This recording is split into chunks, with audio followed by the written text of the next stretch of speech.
As I'm doing the editing, I want to add this to the video real quick, and I'll show proof in a later video. But the winner of the 2 t-shirts, we changed it from 1 to 2 because it took longer, is Mark Crosby 2542. So Mark Crosby 2542, you won a t-shirt, and One Fast 84 Monty, you won a t-shirt. So either one of you guys reach out to on Instagram to the race truck, or TikTok the race truck, and let me know what size you guys are, and we're gonna get you guys out these shirts, or leave a comment. Just find a way to get in contact with me. But let's get to the content. If you guys follow any of my other social media pages, you have noticed that I've had this truck out the last 2 weekends, probably put about 400 or 500 miles on it. I got back from Ocean City and I've just been enjoying it. I really haven't focused on what's going on, but this video is going to be kind of longer because by the end of this video, we're going to have all the problems sorted out with this truck. The good news is every other underlying issue that we had before is now fixed. And we know that by the data log. Now the truck is still doing weird stuff up top in full boost, but it has nothing to do with what was wrong before. And I'll show you that in a second, the data log. Yesterday, we went over to Hobart's. Connor hooked the computer up. He's like, let me just make sure everything looks really good in the tune. I'm gonna change some stuff. And then once we get through all that, the data log will tell us, like, is it a computer issue? Is it an ignition issue? Is it a mechanical issue? Now, if you guys remember from prior, my other data logs, I've showed you this before. Let me remove this so you guys can see that when my TPS went all the way up, my RPM dropped straight down, like it was killing all power. Now we downloaded the new software and Connor redid the tune and did everything. Now we don't have that issue anymore. So we fixed that issue. That might have been a software issue. It could have been bugging out. If you guys remember from prior videos, the tune kept bricking itself. We don't have those issues anymore. But if you look right here, now this happened on 4 different data logs. If you guys know what you're looking at, and if you don't know what you're looking at, here is my throttle positioning sensor. This tells you how hard I am pressing the gas. So if you look over here, I'm at 81%. 5,400 RPM. Now, right when I punch this and it comes into power, I was pedaling it right here because we were spinning. As soon as I punch it and I kind of have my foot into it, the RPM stays right here and it just gets stuck right at 54. Now, about 2 seconds in, I was about 80%, and then I just stuck the pedal as hard as I could to the floor so we could get a clean data log telling us what was actually going on. And as you guys can see, it is not moving up in RPM whatsoever. So that just tells us one of 2 things. It's either valve floating or it's blowing spark out. If it was blowing spark out, it wouldn't look this flat. It's literally not making any more power. It's stuck, and it's right around 54, 53 to 5,400 RPM, 5,500 RPM roughly. So this showed us on all these data logs from yesterday. So all these issues we've been having with this truck, so with the electrical issues, with the distributor issues, with the cam issues, with the tune issues, with the transmission issues, with everything going on, they're technically all fixed. Now, even though it's still doing the same kind of weird thing at wide open throttle, it's not the same issue this time, as crazy as it sounds, because we have data logs to show that before, and in videos will show it would literally, RPM would just go to 0, like it would just drop right on its face. Now it's leveling out and sticking there, which is telling us, okay, it's got to be a mechanical issue or it's got to be a spark issue. Well, we know it's not spark plugs, we know it's not gap. If anything, the CDI box could be weak, it could be blowing spark out. But in my opinion, on the data log, like you just saw, if it was blowing spark out, it wouldn't be that consistent. That's telling me that the valves are no longer performing like they should, and the truck is making no more power. Now, this is at 52 to 5,400 RPM. Like it should be going another 1,000 if more RPM up. So what we're gonna do now is we're gonna take this hood off. We're gonna take the valve covers off. Hobart from 302 Performance, he knows someone that has a tool to measure the spring pressure on it. We're gonna measure the spring pressures. Then I'm gonna get a hold of this guy that he knows that works on heads. We're gonna confirm with him if that's not right. And then if that's not right, I'm gonna either call Comp Cams or call PAC, and I'm gonna have them get me a set of springs for this setup. If the springs are currently the issue, you guys hear me talk about them all the way. John at Hardaway Automotive, he's gonna come over here. He can swap springs when they're already on the engine, which is gonna save me a ton of time. So we're gonna pull this apart, take these valve covers off, check these springs, find out if that's the issue. If that's not the issue, then I'm gonna order a CDI box tonight and then try to fix that. Hobart suggested in this one video that we should just put his MSD box on it and just wire it in and lock it out and see if that works. So maybe we'll do that before the CDI box. I'm running out of stuff to do. But before we actually pull this hood off, I'm going to show you a couple clips from yesterday where Connor, Hobart, and I, we had the truck out and we're running all the tuning stuff on it. And there's a couple videos of me ripping it, launching it, stuff like that, just having some fun. But right about 5,500 RPM, the truck just flatlines. So here are the clips. There she is. Oh, it's still living, that's a good sign.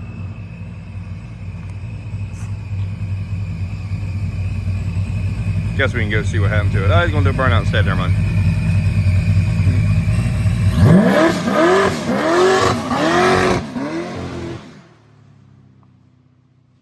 Must be okay. Picking up. Is it? But this time, it might actually be valve flow. It flatlines. Like, when it started breaking up, I pushed the pedal all the way to the floor as hard as I could, and it sounded like valve float or spark flow out, but like really hard. And Connor said it just laid over. It's not like it dropped. You can see in the log, it's not like losing RPM anymore, but it got about to 5,300, and then it just kind of you know, pulse there. So I'll do it again. I'm gonna have your guy test the springs, and then I'll have him go from there. It's either I think it's valve float, or it's blowing spark out. But whatever it's doing. Yeah, but you got the plugs you got down on 18 or something, right? Yeah, but the CDI box is weak. That's true. But 3 people at that ice cream car show, they all said that as soon as they went boost, they had valve float around like 55, 54. Yeah.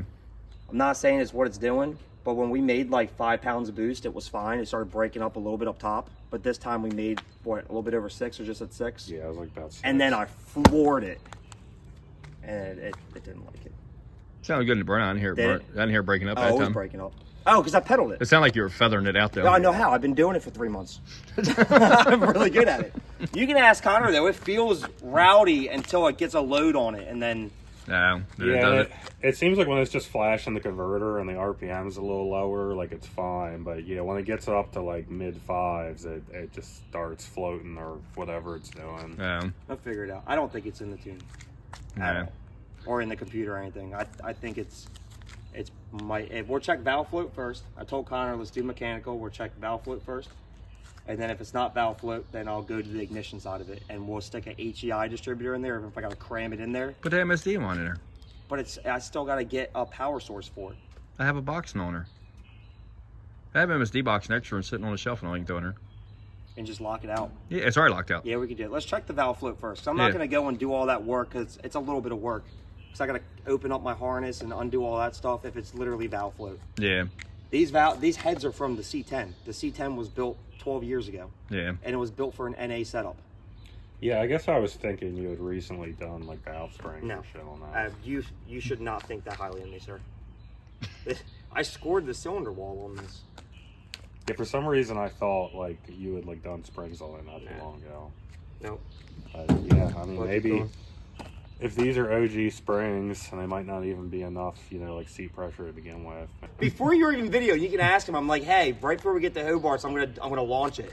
And then he said Hobart's video, and I wish my camera was on, but I didn't have it on. I'm like, no, he's not, isn't he? I thought you were on the phone. He's like, no, he's videoing. And I'm like, because the phone was sideways, so I'm like, usually he's like this. And I'm like, no, when we get close, I'm like, it depends on if it's TikTok or YouTube. The more I hang around you, the more self-control, the less self-control I have. Yeah. Like normally I'd be like, no, tires are expensive, but Connor showed me that tires are irrelevant when you don't work and you don't have redacted. Right now, so. Redacted. Got everything off. We got the rockers and the push arms out. So now what I'm gonna do is I'm gonna go borrow that tool and it's gonna tell us what the spring pressure is per pounds or however it works, and I'm going to find out if these springs are actually good for this setup. But you guys know how I am. I'm very OCD about this build, and after having to try to fix stuff over and over again, I didn't really have time to make everything as clean as I would like. So as I'm taking this stuff off, I'm actually going to dig in here and clean a lot of this stuff up, some of the wiring, clean the headers up, clean the firewall up. I got the catch can off, all the tubes off. Clean up the catch can, cleaned it out. I'm gonna polish it up, make it look a little nicer. Motion Raceworks makes really nice stuff. This thing's like 5 years old and it still looks new. Polish up the pipe. Valve covers, they looked rough. It's been like 2 years since I polished these. They definitely hold up. The polish I have is great, and I haven't cleaned them at all. But you can see I hit this spot right here, and that's a night and day difference compared to that. You can barely see a reflection, and that is like a mirror finish. So I'm gonna tape off the breathers and get these things polished up so they look mint when it goes back on. Clean a bunch of other stuff, and like I said, I'm gonna test these springs to make sure that that's the issue. I'm actually praying that that's the problem, because that's going to solve all of our issues. While I wait for that tool to come, I'm going to start cleaning up the rest of the stuff. Also, during Ocean City, I broke a few things, and actually I'll just show you real quick. So when I lowered this truck, I'm not the most intelligent person. I'm new to the whole racing aspect. I got these cheaper shocks on it. When I lowered it, I never changed the shocks, so I was bottoming out these shocks on launch, hence why it wasn't hooking up, and the bushings are completely shot in the shocks now. Like, I don't know if I can do it with the weight on it, but they're bad. They're all worn out, they're smacking around, they're making noise, and I gotta fix that. I have a little rear leak. It doesn't leak a lot because it doesn't leave it on the floor, but it's obviously leaking because it's wet. Underneath is really dirty as well. I gotta get that all cleaned up. Few other things I need to address under here, so that's got to get fixed. I gotta order some shocks. I had some other stuff in here that I had to address that's also fixed. That red wire down there, don't mind that. That's just for the temp headlights until I get the Race Wire Solutions kit wired up. That's why you see those lines there. They look messy, but like I said, it's temporary, it's okay. And a couple of little things, but I'm gonna address that while I wait for the tool, and we're gonna see what these springs weigh. Unfortunately, nobody came through for me for the tool, so I'm actually going to call Pack tomorrow and tell them my setup and just order the springs. I was going to buy the tool and test them, but the tool itself is almost nearly the same price as the springs, and it's a tool I'll never use again. So I had to weigh up my options. I'm like, okay, do I buy the tool and then test the springs and the springs are fine, or do I just buy the springs instead of the tool that I'll never really use and just wing it, and worst case, I have a brand new set of springs on this engine. These springs are about 11 years old, so it wouldn't hurt to have a new set of springs on it anyway, especially spec'd to my setup. So tomorrow I'm gonna call Pack and I'm just gonna order springs, and then when I get back from work, I'm traveling for work right now, when I get back, hopefully they're here and we can just get the new springs on. So John from Hardway Automotive, he's actually gonna come down and swap the springs on the engine, so I won't have to remove the head, which saves me money in gaskets, saves me labor, saves me all that good stuff.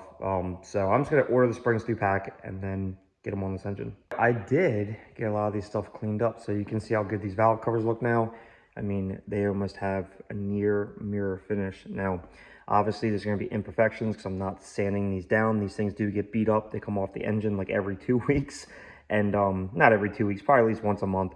And there's going to be scratches and stuff that you just can't get out unless you sand them down. I'm not putting all that extra work into it whatsoever. But, I mean, guys, it's great polish. You can pick it up off my website. We have a ton of it in stock, and it does great work. I'll probably, after I reassemble the engine, I'll probably just hand polish these one more time, because surprisingly, you can still get even more shine out of these with a hand polish to finish off. But they did turn out really good besides the imperfections. Like I said, I'm not doing all that extra work on it. So like I said, we're going to wait for the springs to come from Pack, and then we're going to jump on getting them swapped out. As wild as this sounds, I've been having some issues having people spec me springs for this truck without actually having the head off or the spring off. So I had to remove a spring. I'm actually going to take the spring over to Ed Thomas Performance Engines. He builds like probably the baddest small block Ford engines. Like, he's got some of the fastest small block Fords in Cecil County, and he builds a bunch of engines too. So he's going to spec me some springs, but this was my problem. So I don't know how to pull springs off this truck or put new springs on, anything like that, and I don't have the tools or anything like that. So this is what I came up with. So if you look over here, I have this compression kit, right? And this is what actually screws into my cylinder head, which is nice. But I also had one right there that was an extension. So what I did was I don't need the extension because obviously I can just use this so I can hack this bad boy up. So I put some Teflon tape, some goop, and I threaded this thing right up in this thing. So I put this right in the cylinder number 1, put about 125 PSI into it, my little pancake compressor, but I cannot take any credit for this. Hobart over at 302 Performance came over and helped me with this. I didn't get any of it on footage because we just been running around doing stuff, so I greatly appreciate this. Was not my idea whatsoever, but he's like, dude, I know exactly how to do it. So let me tell you what we did. Now this might not be the best way, but we aired up the, don't mind that. We aired up the compressor and we aired up the cylinder and we put like 125 PSI in there to hold the valve up. And then he took a socket and a hammer and you just you pop it until it lets the key go. And then you can take it right off. You keep the air in it. You wrap a zip tie around it. And I also wrapped a piece of wire around it and tied it off so it can't fall down in there. And you're good to go. So now I can get the spring over to Ed Thomas and then he can measure it and get the exact springs I need spec'd for this build. Now I'm going with Pack Racing springs, the best out there. So I'm gonna run this spring over to Ed Thomas and he's gonna spec me a set. We'll get this thing back together and hopefully that fixes it. Just got back from Ed's shop and out of respect, I didn't want to videotape any of his shop. He just moved to a new location. He's kind of retired pretty much now, but he's still the man, the myth. I mean, if you guys know anything, or if you guys are from the Cecil County area, you know that Ed Thomas builds some of the nastiest engines. So we went over there, he got all the measurements, I gave him everything I needed. So now what I'm gonna do is he gave me his tool to borrow, I gotta drop it back off in the morning. So I'm gonna set this up like this is the actual spring. So I'm gonna put my spacers down below and then whatever else that little piece is called that I'm not entirely sure. And then I am going to put my top on and then my little wrist pins or whatever they're called. You know what I'm talking about, or you might not, but these things here. And it's just gonna act like the spring. And then I'm gonna actually bring this up and tighten it. And then I'm gonna give him the size of the spring compressed or whatever it's considered. But yeah, I'm new to this, but this is what he told me to do. I'm gonna tell him the size, also take a picture, and then he's gonna order the springs. And then once they're in, we're gonna swap these bad boys in. But to do this, I have to re-air up the cylinder, take off my little Happy Johns so my valve doesn't fall down in, and then do this all over, and then obviously put my Happy Johns back on, and then return this back to him. And then the next step would be getting all these swapped out to the right springs. Don't mind the mess, I got a bunch of stuff going on. Just picked up this F-150 not that long ago, but I got some wheels and tires for it, a leveling kit. I got all the seats pulled out of it and everything like that. So my shop's a mess, but the springs finally came in. I've been on work, away for work, and these actually came in 2 days. So shout out to Ed Thomas, Racing Engines. Like I was telling you guys, he got these within 2 days. So he spec'd everything for me. Like I said, out of respect for his shop, I didn't videotape anything, but he got me hooked up. So we got some Pack springs. So they're actually Trick Flow, but they're made by Pack. So if you look up that part number, it is Trick Flow by Pack. So they're the pressures that he actually wanted. They look so similar to what's in it. But so what I did was Amazon, 19 bucks.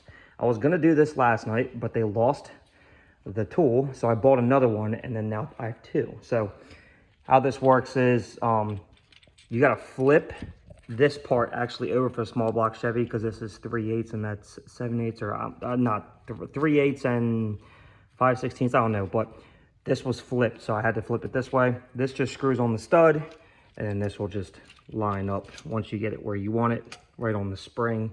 You push it down, you take the keeper out, you take the spring off, you put the new spring in top, put the keeper, press down, good to go. So same setup as last time.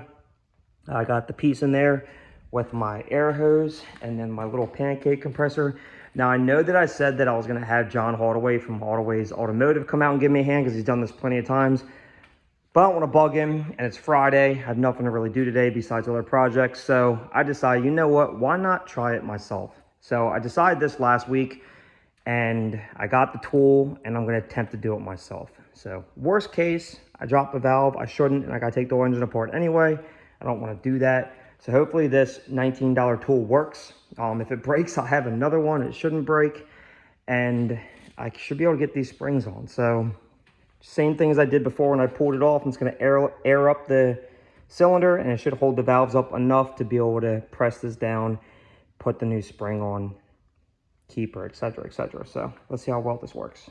I aired up the cylinder. I used the tool. I actually just moved it for right now so I can put the spring on. And I was just opening the valve because I completely forgot that these keepers are so tight that like they're wedged in there. So I called up John and I was like, dude, is there a trick? I kind of figured there was. And he's like, yeah, man, just put some pressure on it and then just smack the top of the tool with a hammer and it'll break the keeper loose. Then push down on it, take the keeper out.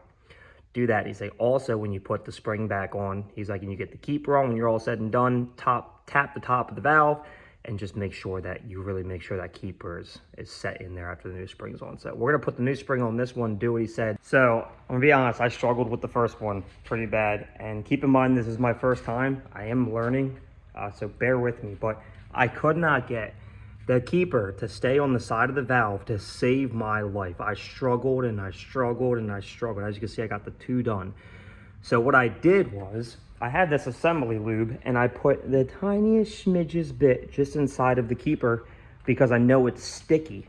So it was just enough to kind of hold it there enough for me to let the pressure off the spring back up. But every time I got one on, the other one decided to fall off.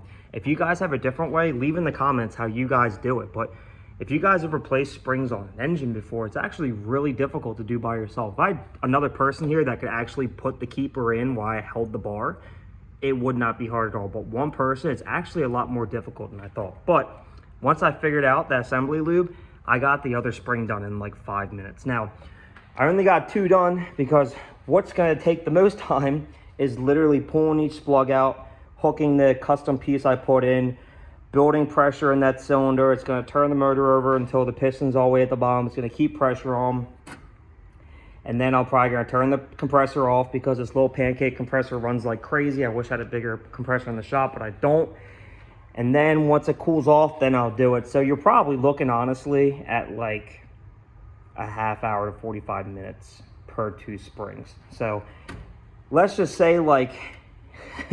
let's just say all said and done, it might take about an hour. So I have like a full day of changing springs, which is insane. And I'm sure someone can do this in a lot faster. I'm going to keep track how long it takes me. But like I said, the process of switching everything is what takes the longest. It really only takes about 2 minutes to change the spring out now that I know how to keep the keeper in. So I'm not going to videotape any of this. I'm just going to put my phone on music and I'm going to hustle through this. And then I'll show you what it looks like when it's finished. So actually, I flew through this pretty quick. So about an hour and a half. But I am struggling with this one keeper. And I don't know what's going on. So that spring right there, I mean, I worked on it for about 30 minutes, 25 minutes trying to get it off. And I could not get it off. So I finished up the rest. And I was half tempted just to call it a night, circle back in the morning. But I'm going to air up that one cylinder one more time. Take a big old mean impact socket and smack it and try to break the keeper loose enough so then the tool can get it. Because what I was doing is I was putting the tool on and hitting the tool with a hammer and it was working for every other one. A little bit of work, but it works. But this one, it almost looks like when the keeper is installed, it was like wedged down a little bit. It's kind of hard to see on that one side, but I don't know. I'm going to try. I'm going to give it hell. And if not, then I'm going to beg Hobart to get his butt over here and get it loose for me. Stuck through it and I got it out. And I'm not going to tell you guys what I did to get it out, but I got it out. So all the springs are done. I laid them like that just in case the keeper went somewhere. It actually launched out of the truck. Luckily, it was easy to find. But all the springs are done. It's pretty late Friday night. I got to work this whole weekend. I've been extremely busy with work. So I've been traveling like 3 hours away for work and staying for the weekend. And this weekend, I got to go take care of a client. So I'm going to go get some sleep. And then tomorrow after work, I'm going to come back and get the rest of the valve train tied up. And I guess I'll fire it up after that. And then I'll go through and clean up some other stuff. I'll probably pull some of this wiring out of the way. This is just for the lighting kit, guys. It's not that serious. And probably leave that off to the side while we test drive it to see if the valve springs fixed it. Because if the valve springs didn't fix it, I need to know ASAP so I can get the ignition system ordered. So get this thing wrapped up probably tomorrow or Sunday, and then go take it for a couple rips and see what it does. So I was going to wrap this up and just skip to right when we start up, but I want to show you guys a couple things. I call it the ice method, and it's when the intake is closing, you do the exhaust, and when the exhaust is open, then you do the intake. So The cool thing about this, my switches, is I designed it this way so I can pull this to the front or the back of the truck. There's no reason why I should ever need it at the back, but it makes it really easy to work on this truck. So what I do is I just tap the starter, make sure that all ignition, everything's off, and that way, yeah, obviously it doesn't start. And I just tap the starter and I just watch. So I'm gonna go through and set all these. Like, here's a prime example, right? So here's the exhaust and here's the intake. So I'm gonna find out which one starts moving first.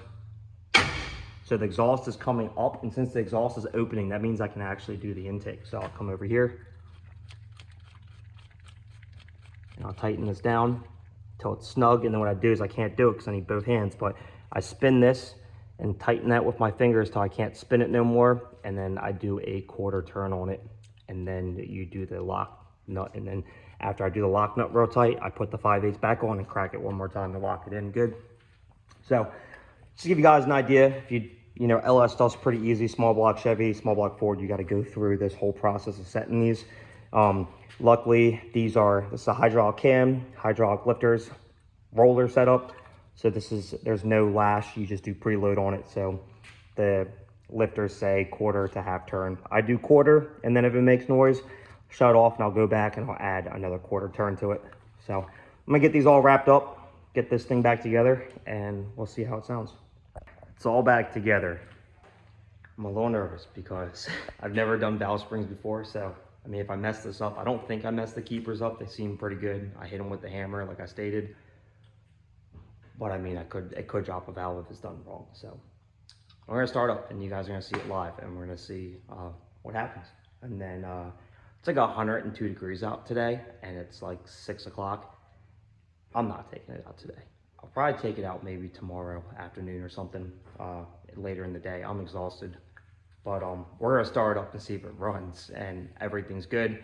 And then I still got some other stuff I wanna clean up, as in the wiring, some other stuff. Got some other stuff to put back together, obviously, but it's good enough to start for right now.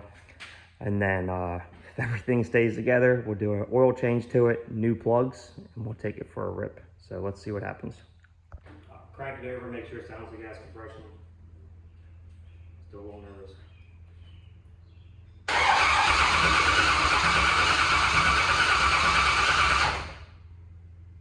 All right, well, let's give it fuel. Hey, fuel good? Try it out.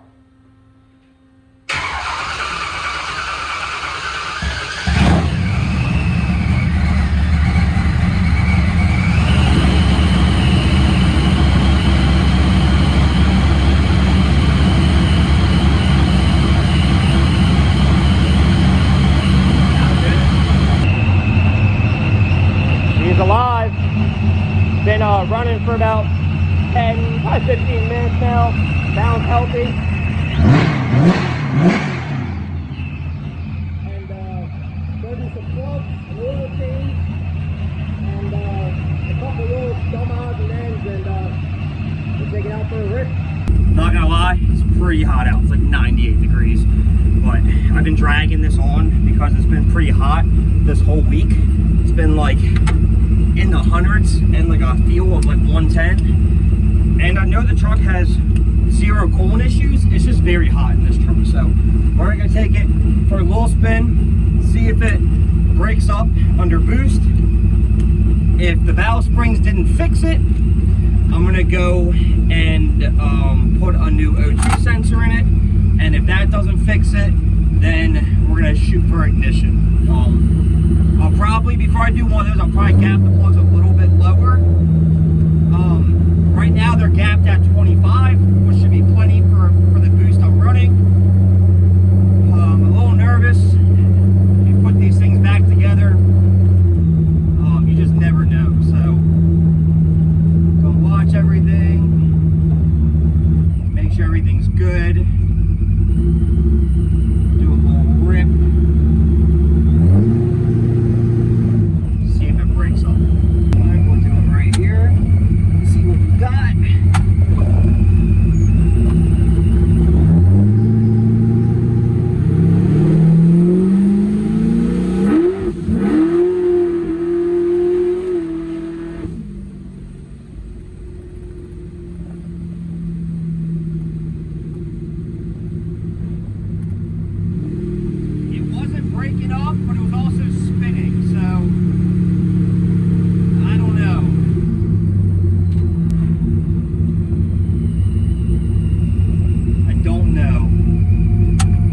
very hot out there.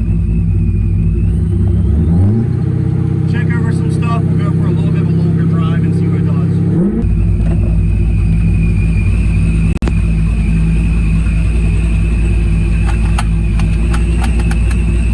We'll rev up before I shut it off.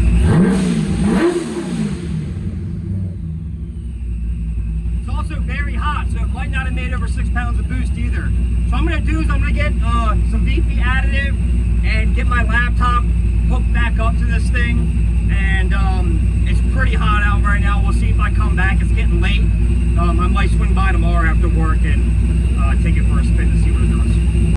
I completely forgot, but I wanted to throw a new O2 sensor in this thing because I was reading that the VP additive, if you get the, I think it's the purple can, I can't remember which one it is, but it's not the best for O2 sensors. And I was reading that the issues that I could be having potentially could be because of a false O2 reading. So I've been wanting to change out the sensor, not to mention the sensor that's in this truck was giving to me. I'm not entirely sure why someone gave me a $140 O2 sensor, but he said it was perfectly fine. I don't know. So I'm going to go buy one. I'm also going to go pick up some VP additive as well because it is very hot. It's like 98 degrees out. And tomorrow when I get off of work, it'll be a little bit cooler. I'll add the additive. I'll do the oil change. So I did just go do a little rip, and I'll put that new O2 in, and we'll take it for a rip and see if it's any better. We think we're like 99% positive, which I say this all the time, that the S10 is fixed. Rob came down. Finally, he's been doing some stuff. It's a long story, but he's finally here. We're getting the vet out. We're getting the truck out. We're going to swing over to 302 Performance where Connor's at. He's going to mess with the tune a little bit because we changed a couple things, O2 sensor, a bunch of other little stuff too. Right now, the truck is not breaking up. It had a one little baby slight like breakup for a split second, and then it lit the tires up. So, but it's running very rich now since we switched to O2. Like wide open throttle is like 9 AFR. Sometimes it hit 8, which is absolutely insane. We got the vet cleaned up. We got this cleaned up. It's 4th of July weekend. We're gonna go meet up, just cruise. Connor's gonna mess with it a little bit. I don't know how much footage I'm gonna get, but if it doesn't break up, I'm gonna put the phone real quick in the interior, show you guys that it's fixed. That way we can cut this video off and we can get to the next main content. So we're gonna get these things all nice and warmed up. Rob looks like he's ready. I'm in a party outfit because that's what we do. And apparently, did you guys know, but apparently if you wear flip-flops, it's like it's an ick for women now? Wild. TikTok is wild. So, all right, get these things started up. We're gonna head over to 302. So we pulled out at 302. Connor just put closed loop back on for now, fully. That way it can learn a little bit, then we can go back and check everything. And I laid into it at like 40 mile an hour a second, and it just annihilated the tires. No breaking up, nothing. It felt good. So it's kind of like a crappy road. We're about to be up to 40 here, and one fast C6 is behind me, and I'm gonna see if my first time ever without breaking up, see if he'll get next to me at like a 40 or 50 or something, and we'll see what it does. Hopefully it doesn't break up. If it doesn't break up, I'm gonna be ecstatic. So yeah, then we'll find if we're good, and then we'll come back and we'll adjust the tune a little bit, do some fine tuning. Obviously, because the current tune in it was learning for so long on all that other stuff, that we just want to kind of drive it under the Holley closed loop system for a little bit, just see what it does. We also have Connor behind me too in his twin turbo CTSV. He has it turned down right now, obviously, and he's got street tires on it. But it would be a pretty good race if this thing doesn't break up, so that would be cool too. We'll just see who gets next to me. And then you got Becky too. Becky just got a Hell Kitty Durango, and it makes like 7 something. We launched on the street, and it did a 1.464 on the street. Bare. Insane. So that thing's pretty cool too. We'll see who gets next to me.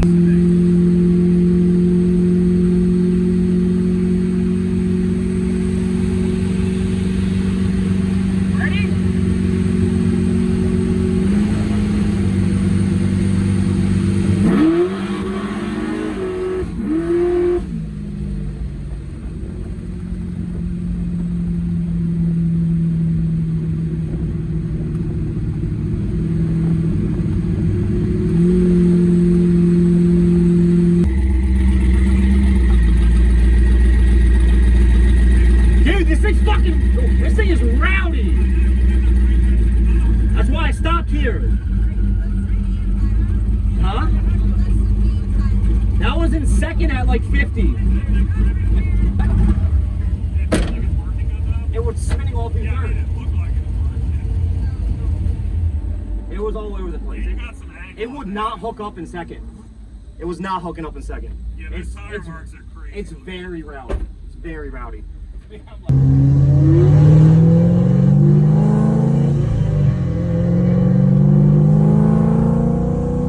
I'll let Rob just explain it because he's been with me through this whole entire thing. It's been a So long time, man. Months and months and months. A lot of blood, sweat, tears. what's it, dude? What's it been like 4 months? We've been fighting this issue. Building it, breaking it, fixing the wrong thing, trying to figure out what in the world we're doing. But it's finally running. It's running strong, and it's a menace. What are we gonna do? We're gonna go to track. It's a monster. Let's go to track. You want to take this thing to the track? It's gonna hurt some feelings. It is. So we got Rob's vet here. We cruised out. We got my truck here. We got Matt. You guys know Matt. This thing is nasty. This thing makes like an 1100 wheel. It's a Z06. Sick. Hit them how it is, dude. If you like the content, follow, subscribe, click the link. This thing's gonna go, I'm calling low 9s. Low? I'm gonna say high 9s. I'm gonna say Low high. nines. Let's Low say high. nines. Let's go high. Let's go high. Cautiously optimistic. All right, so we're done. I'm excited. It's been a long 4 months, but the truck is running good now. So let's get this thing to the track. Let's do some 60 to 130s. Let's race some fast cars. All my friends' cars. Rob's car 800, Matt's car 1100.